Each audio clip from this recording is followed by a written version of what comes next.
Olá pessoal, como estão vocês? Bom dia, boa tarde, boa noite. Para quem não me conhece, me chamo Alexandre, sou psicólogo. O número do meu CRP é o 21546. Estamos aqui dando início a mais um vídeo. Hoje o nosso tema é o transtorno de ansiedade social, mais conhecido como fobia social. Antes de iniciarmos, é importante destacar que esse vídeo ele tem a finalidade meramente acadêmica. Ele não tem por objetivo incitar autodiagnósticos. Diagnóstico é coisa séria, então se vocês se identificarem com o que está sendo trazido aqui, é importante buscar ajuda profissional para uma avaliação, tá certo? Então é isso, vamos dar início. O transtorno de ansiedade social, ele é uma condição caracterizada pela ansiedade, pelo medo intenso diante de situações, eventos sociais. Geralmente, a pessoa que apresenta essa condição, ela tende a, inclusive, ter comportamentos evitativos, comportamentos de isolamento social, por conta desse intenso medo, dessa intensa angústia que lhe vem ali, quando ela, de repente, tem que estar em uma roda de pessoas, em festas ou em outras ocasiões em que haja interação, comunicação, socialização. Então, a gente vai discutir hoje uma condição que afeta significativamente a vida das pessoas, a vida pessoal, a vida profissional, a vida acadêmica. Inclusive, é uma condição considerada pela Associação Brasileira de Psiquiatria como bastante abrangente, mais difícil diagnóstico. De acordo com essa associação, os diagnósticos assertivos eles giram em torno de 4 a 5,6%. Isso acontece porque essa condição apresenta sintomatologia muito parecida com outros tipos de transtornos de ansiedade. Além disso, pessoas que têm a fobia social, elas podem vir a ter também o transtorno do pânico, a própria depressão e o transtorno de ansiedade generalizada. Então, é uma condição que geralmente tem comorbidades, né? É importante destacar que as pessoas que apresentam essa fobia, em casos mais graves, elas tendem também a apresentar sintomas fisiológicos diante de eventos, situações sociais, como a sudorese, taquicardia, náuseas, dentre outros.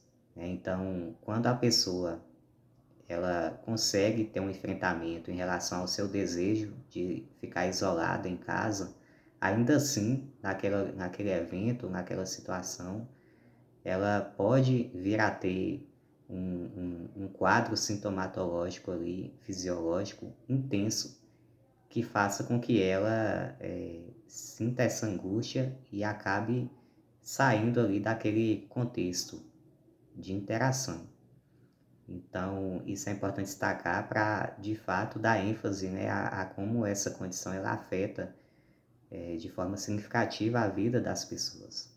É diferente de uma timidez ou de uma certa ansiedade diante de um possível encontro social, né, que, apesar da timidez, a pessoa consegue ali ter uma interação. No caso da fobia social, é muito mais complexo. É realmente uma condição bastante debilitante. Então, geralmente, a pessoa ela vai ter muita dificuldade em iniciar, manter conversas, até mesmo em relacionamentos amorosos ou de amizade.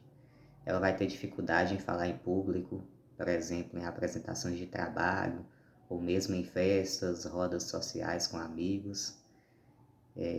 Ela tende ali a não fazer contato visual em muitos casos também. Costuma ter pensamentos automáticos negativos, então é aquela pessoa que se acha sempre inadequada ali na situação, que não está falando algo interessante, por exemplo. Ela tende a ter um receio muito grande do julgamento, da avaliação de outras pessoas. Tende também a ter pensamentos antecipatórios, então geralmente ela vai apresentar uma ansiedade antes, durante ou até mesmo após o evento em que ocorreu ali aquela interação social. Existe alguns fatores de risco para essa condição, por exemplo, ter na família histórico de fobia social, ou também existe o fator neurobiológico, que é uma alteração na amígdala, que é a estrutura cerebral responsável por respostas de medo ou a regulação emocional. Essa alteração ela também predispõe a pessoa à fobia social.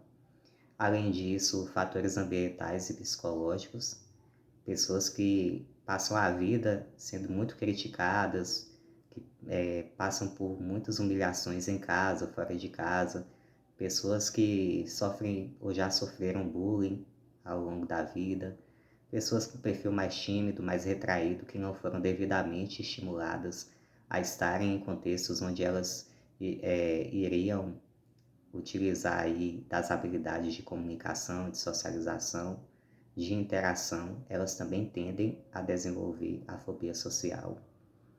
Então é importante estar atento aí a essas questões. Se você apresenta esses sintomas, como eu disse, é importante procurar ajuda profissional. O médico, psiquiatra, ou até mesmo psicólogo, ele vai ali, a partir dos critérios diagnósticos do DSM, por exemplo, entender se enquadra nessa fobia. Então, esses sintomas que eu já narrei e também o fato de eles estarem presentes ali por pelo menos 6 meses de forma ininterrupta, o fato de esse medo, essa ansiedade ser desproporcional ao real risco que essas situações causam, também é um critério. Além disso, esses sintomas eles não podem estar associados ao uso de substâncias e nem podem ser decorrentes de outras condições mentais, como o transtorno do espectro autista ou mesmo o transtorno do pânico, embora possa haver aí essa comorbidade.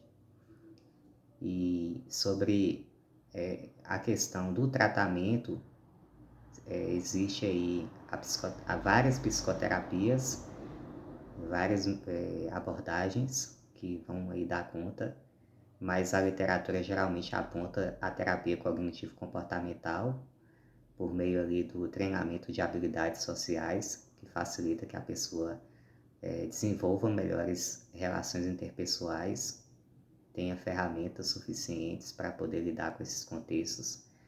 A própria dessensibilização sistemática, que é a técnica de exposição gradual, em alguns casos de fobia social, ela também é interessante. Por exemplo, no caso de pessoas que apresentam essa fobia em contextos onde ela precisa apresentar trabalhos, falar em público, em palestras, por exemplo.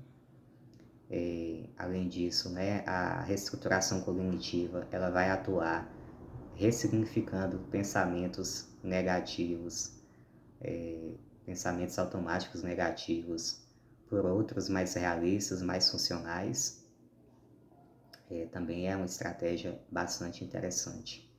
Em casos mais graves, o uso de medicamentos como antidepressivos, beta-bloqueadores ou benzodiazepínicos também podem ser muito eficazes.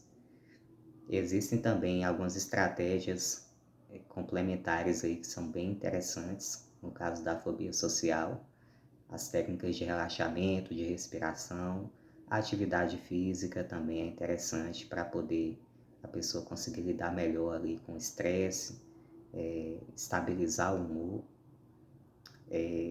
Para entender também a ansiedade, é interessante anotar comportamentos, pensamentos que antecedem ali contextos onde há interação social. É uma dica que geralmente é útil também. Além disso, dividir situações desafiadoras em partes menores para poder lidar melhor com a ansiedade é algo também bastante positivo. E tentar se ater ao que é dito por terceiros, colocando aí em segundo plano esses pensamentos intrusivos que de repente façam com que a pessoa, né, comece a cogitar e se sentir inadequada, pensar que outras pessoas já estão achando inadequada ali naqueles contextos. Também é algo que pode ser positivo nesse processo. Com isso e a busca precoce ali, de tratamento, de acompanhamento, a pessoa tende a ter um bom prognóstico, apesar de ser uma condição considerada crônica. Com o tempo, algumas pessoas conseguem desenvolver estratégias e, em outros casos, com esse devido acompanhamento, ela consegue ter ali uma melhor qualidade de vida, mesmo diante desse quadro. Então é isso, pessoal, né? Um breve resumo, como eu comentei. Para mais informações, é interessante buscar a classificação internacional de doenças, CID-10, CID-11, ou mesmo o DSM, né? Reforçando, né, a classificação internacional de doenças CID-10, vocês encontram essa condição sob o número F40.1, na CID-11 6B04 e no DSM F40.10. No mais, é agradecer a atenção de vocês. Se vocês estiverem pelo YouTube, eu peço que se inscrevam, que curtam, comentem, compartilhem com outras pessoas. Também pelo Instagram é possível comentar, curtir, compartilhar. E no mais, agradeço e aguardo vocês aí para o nosso próximo bate-papo, tá certo? Um abraço e até mais.